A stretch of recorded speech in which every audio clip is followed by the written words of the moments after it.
I can't see a peace deal. The demands of Russia and what Ukraine slash Europe, right? Ukraine and Europe are aligned, would accept hasn't changed, right? What's changed is we've got Trump saying we're going to do a peace deal, but actually none of the fundamentals have changed. I can't actually see what there is to bridge.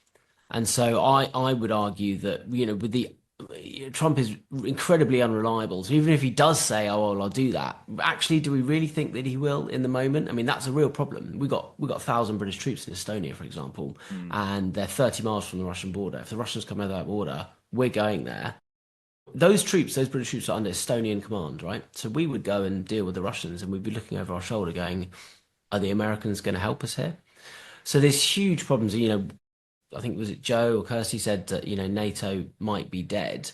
I think there's real concerns about that, and so I would argue the Lib Dems are arguing that actually we need to start thinking about potentially with Trump being so unreliable, what does it look like working with our European allies in Europe to provide collective defense? And that's not to say that the best of all outcomes is America remaining engaged. So I Yeah. do understand why the Prime Minister is doing what he's doing, but I just hope that below the line, inside the government departments, they are contingency planning for what it looks like if the US are not engaged.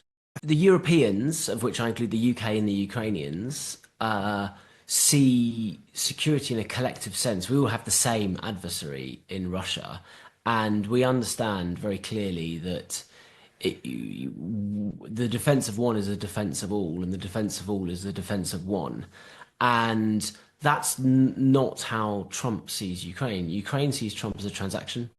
They want to stop funding it, which is obviously fair enough. That's their position. And in any case, in that transaction, he favors Russia over Ukraine. Like that's been really, really clear with the US positioning and statements and voting with Russia at the UN and all the rest of it. So it's not only that the Europeans and the US view the role of Ukraine in European security differently, it's also that we have really different views on the role of Russia